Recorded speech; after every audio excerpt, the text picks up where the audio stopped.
Have you ever met someone who almost never complains? No matter how heavy life becomes, they still smile quietly and say, "I'm fine." They do not ask people to rescue them. They do not make dramatic scenes out of their pain. And they rarely let their emotions spill out in ways other people can clearly see. From the outside, they look incredibly strong, calm under pressure, emotionally stable, almost impossible to break.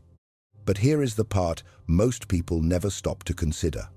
Sometimes, what we call strength is actually a nervous system that became used to surviving alone for far too long. Some people did not become calm because life treated them gently.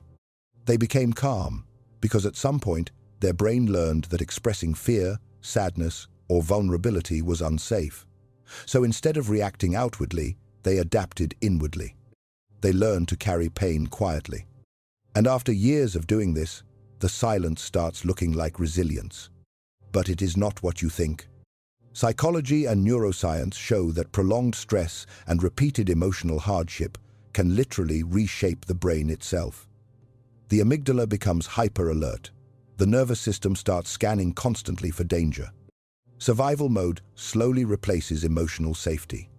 Not because the person is weak, and not because they chose it, but because the brain adapts to whatever environment it has to survive in. This is why some people appear unbelievably composed during chaos while secretly feeling exhausted inside. Their nervous system became so familiar with pressure that carrying emotional weight started feeling normal. And by the end of this video, you may realize something unsettling. Many people who seem unbreakable are actually people who never felt like they were allowed to fall apart in the first place. Some people look incredibly calm under pressure, but that calmness does not come from inner peace. It comes from a brain that became deeply familiar with danger. Neuroscience shows that chronic stress can reshape the nervous system over time. The amygdala, the brain's threat detection center, becomes hyperactive, constantly scanning for what could go wrong next. At the same time, the prefrontal cortex, responsible for long-term emotional regulation, becomes less dominant. The brain slowly shifts from growth mode into survival mode. That is why these people are always mentally preparing for worst-case scenarios. Why they struggle to fully relax. Why they seem permanently on guard, even during calm moments. And why even small emotional changes around them can trigger intense internal reactions. But here is the interesting part. From the outside, this survival response is often mistaken for emotional strength. There is a huge difference between processing emotions and burying them. Real emotional regulation means you feel pain, understand it, and move through it. But people who have endured too much often learn something very different. They learn how to emotionally freeze. The nervous system shuts feelings down as a form of protection because expressing pain once felt unsafe, useless, or even dangerous. And this creates a dangerous illusion. Not crying does not mean someone is not hurting. Looking calm does not mean they are okay. Sometimes the people suffering the most are the ones smiling while emotionally exhausted, saying, "I'm fine," while quietly falling apart. Handling everything alone because they no longer know how to express what they truly feel. And over time, emotional suppression starts looking like maturity.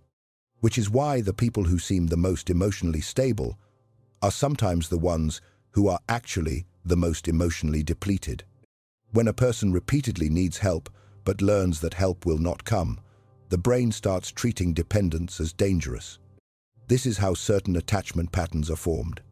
Psychologists call it insecure avoidant attachment, a survival adaptation where the nervous system quietly learns, do not need too much, do not burden anyone, handle everything yourself.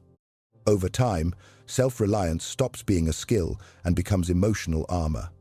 That is why these people struggle to ask for support even when they are overwhelmed. Why genuine care can feel uncomfortable instead of comforting. Why they often reject help while secretly exhausted. And why something as simple as needing another person can trigger deep feelings of guilt or shame. Pause for a second. Think about the last time you truly allowed someone to help you without apologizing for it, minimizing it, or pretending you were still okay. This is one of the strangest effects of prolonged emotional stress.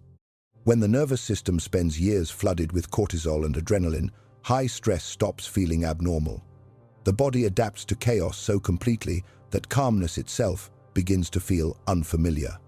Psychologists sometimes call this a dysregulated baseline, a state where the brain becomes so used to survival mode that peace feels emotionally suspicious. That is why some people do not know how to rest without guilt. Why relaxing can create anxiety instead of relief. Why stable periods of life strangely feel uncomfortable. And why they unconsciously create new stress when everything becomes too quiet. From the outside, this behavior can seem irrational. But they are not addicted to suffering. They are addicted to the emotional state their nervous system spent years identifying as normal. This is the paradox almost nobody talks about. Some of the most emotionally intelligent people you will ever meet are people who suffered quietly for years.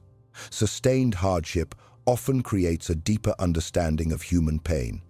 Not because suffering is beautiful, but because surviving it forces the nervous system to become more emotionally aware. These people notice pain in others quickly. They listen without judgment. They stay calm during emotional chaos because their mind has already learned how to survive instability internally. And in many cases, what psychologists call post-traumatic growth begins to emerge, the ability to develop deeper empathy, stronger values, and emotional wisdom through processed hardship. That is why the people who comfort everyone else are often carrying invisible pain themselves. Because some forms of intelligence are not created through achievement or success. They are created through survival. For some people, vulnerability became associated with pain very early in life. So, even when genuine love or care finally appears, the nervous system does not immediately experience it as safe. It experiences it as unfamiliar. Connection starts feeling dangerous. Being emotionally seen feels exposing. And when someone truly tries to care for them, a quiet part of their brain begins searching for hidden disappointment, rejection, or abandonment. That is why they push people away without fully understanding why. Why they become extremely independent. Why affection can feel strangely uncomfortable instead of comforting. And why they constantly insist on handling everything alone. The painful part is that many of these people deeply want love. They just never learned how to receive it without fear. And this may be the saddest layer of all. Because the people who need to be loved gently the most are often the ones who struggle the hardest to accept it. Many people think healing means becoming stronger. But sometimes, healing is finally allowing yourself to stop being strong all the time. There is a difference between endurance and recovery. Endurance is surviving pain by carrying it silently. Healing is processing that pain instead of suppressing it. And for the nervous system, true healing often begins with something very simple but unfamiliar. Safety. Safety to rest. Safety to feel. Safety to express emotion without fear of rejection or punishment. Because people who spent years in survival mode often believe they must constantly hold everything together. They feel guilty for needing support, weak for feeling overwhelmed. But emotional repair does not happen through isolation. It happens through connection. You do not have to carry everything alone forever. And being supported does not make you weak. Because people are not healed by enduring more pain. They heal when they finally feel safe enough to stop surviving alone. The truth is, the people who appear the strongest are often not the people who have suffered the least. They are often the people who suffered so consistently that their nervous system learned how to hide it. So they keep functioning, keep showing up, keep helping everyone else, keep saying, "I'm okay," while internally, their body never truly left survival mode. And the dangerous part is that the world usually rewards this kind of endurance. People call them reliable, mature, emotionally strong, calm under pressure. But sometimes, that calmness is not peace. It is exhaustion that became invisible.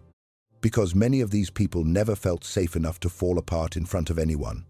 Somewhere along the way, they learned that vulnerability was risky, emotional needs were inconvenient, and pain had to be carried quietly. So they adapted. They became the person who handles everything alone. The person who never asks for too much. The person everyone depends on.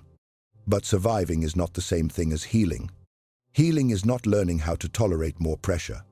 It is not becoming emotionally numb enough to carry impossible amounts of pain without reacting. Real healing begins when the nervous system slowly realizes something it never fully believed before. The danger is no longer constant. You do not have to stay emotionally armored every second of your life. You do not have to earn love by overfunctioning. You do not have to prove your worth through suffering. Needing rest does not make you weak. Needing support does not make you selfish. And reaching your emotional limit does not make you a failure. The human mind was never designed to carry everything alone indefinitely. No nervous system can remain in survival mode forever without eventually becoming exhausted. And maybe this is the most important thing to understand. The strongest people are not always the ones who can endure the most pain. Sometimes, the strongest people are the ones who finally allow themselves to stop pretending they are unaffected by it. So, if any part of this video felt painfully familiar, maybe it is worth sitting with one final question. If you no longer had to prove that you are strong all the time, what emotions would you finally allow yourself to feel for the very first time? Deep Ravine's lab protocol. Characters and stories are AI-generated for motivational insights. 2. Content is curated for entertainment and exploring the messiness of human psyche. 3. No proselytizing or harmful content.